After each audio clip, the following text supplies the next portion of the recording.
ایک ایسا واقعہ جسے سن کر آپ کا ایمان تازہ ہو جائے گا۔ یہ واقعہ ہے سرکار غوث اعظم شیخ عبد القادر جیلانی رحمت اللہ علیہ اور ان کی مریدہ کا، جو ایک سچی عاشق رسول تھی۔ اس واقعے کو مکمل طور پر سمجھنے کے لیے اس ویڈیو کو اینڈ تک ضرور دیکھیں۔ محترم ناظرین، بغداد کی ایک خاتون اپنی بیٹی کے ساتھ ایک گھر میں رہتی تھی۔ اسے ایک آواز آئی، کسی نے صدا بلند کی کہ آج خلیفہ بغداد کے محل میں میلاد کی محفل ہو رہی ہے۔ اس کے دل میں جذبہ پیدا ہوا کہ نبی کریم صلی اللہ علیہ وآلہ وسلم کی محفل میں مجھے بھی حاضری کا شرف حاصل کرنا چاہیے۔ اس نے اپنی بیٹی کو فوراً کہا، بیٹی تیار ہو جاؤ، ہم نبی کریم صلی اللہ علیہ وآلہ وسلم کی محفل کا شرف حاصل کریں گے۔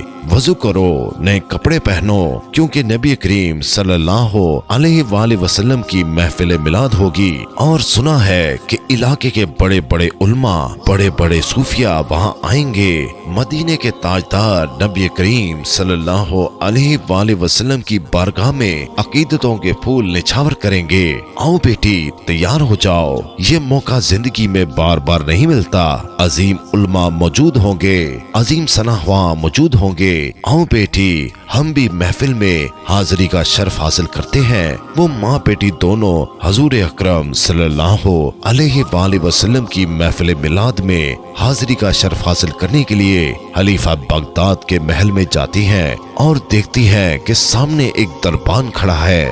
وہ سوال کرتا ہے، کیا تمہارے پاس اس محفل کا دعوت نامہ ہے؟ انہوں نے کہا کہ دعوت نامہ تو نہیں ہے۔ دربان نے کہا کہ پھر تم کیوں آئی ہو؟ تو اس خاتون نے کہا کہ ہم نے صدا سنی تھی، کوئی آواز دے رہا تھا، کوئی اعلان کر رہا تھا کہ حضور کریم صلی اللہ علیہ وآلہ وسلم کی محفل ہے۔ ہم نے سمجھا کہ یہ دعوت عام ہے، ہر ایک کو دعوت دی جا رہی ہے، ہر ایک کو بلایا جا رہا ہے، تو ہم بھی حضور کریم صلی اللہ علیہ وآلہ وسلم سے پیار کرتے ہیں۔ ہم ماں بیٹی دونوں اس لیے یہاں حاضر ہوئے ہیں کہ حضور کریم صلی اللہ علیہ وآلہ وسلم کی محفل سنیں اور حضور کریم صلی اللہ علیہ وآلہ وسلم کی عظمتوں کے ترانے سنیں گے، ہم بھی میلاد منائیں گے۔ دربان نے کہا، نہیں، یہ عام لوگوں کی محفل نہیں ہے، یہ خاص لوگوں کی محفل ہے۔ خلیفہ بغداد کی دعوت پر لوگ آئے ہیں، یہاں تو بڑے بڑے حکمران آئے ہیں، یہاں تو بڑے بڑے علماء آئے ہیں، بادشاہ کے خاص قریبی لوگ آئے ہیں۔ یہ میلاد ہر ایک کے لیے نہیں ہے۔ اگر دعوت نامہ ہے تو تمہیں آنے کی اجازت ہے، اگر دعوت نامہ نہیں ہے تو تمہیں آنے کی اجازت نہیں دی جائے گی۔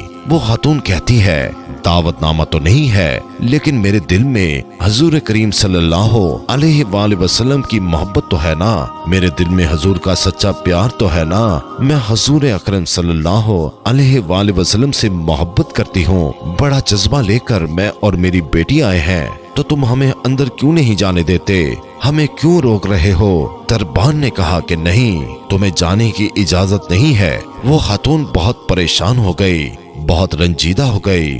وہ واپس اپنے گھر کی طرف چلی جاتی ہے۔ راستے میں بیٹی کہتی ہے، ماں دیکھو، ہم غریبوں کا کوئی پرسان حال نہیں ہے، ہم غریب ہیں، لیکن حضور کریم صلی اللہ علیہ وآلہ وسلم سے محبت کرتے ہیں، لیکن دیکھو ہمیں حضور کریم صلی اللہ علیہ وآلہ وسلم کی محفل میں جانے سے روکا جا رہا ہے۔ ماں نے کہا، بیٹی تم گھبراؤ نہیں، پریشان ہونے کی ضرورت نہیں، آؤ ہم گھر چلتے ہیں۔ حضور اکرم صلی اللہ علیہ وآلہ وسلم کی محبت خلیفہ بغداد کے محل تک محدود نہیں ہے، وہ رحمت ہمارے کچے مکان میں بھی ہو سکتی ہے۔ اے میری بیٹی، آؤ ہم اپنے گھر جا کر حضور کریم صلی اللہ علیہ وآلہ وسلم کی محفل سجائیں گے۔ بیٹی کہتی ہے کہ ماں، نبی کریم صلی اللہ علیہ وآلہ وسلم کی محفل ہم دونوں ماں بیٹی کیسے منائیں گے؟ یہ کیسے ممکن ہے؟ ماں نے کہا، بیٹی گھبرانے کی ضرورت نہیں ہے، میرے آقا کرم فرمائیں گے، ہم وضو کر کے نئے کپڑے پہنیں گے،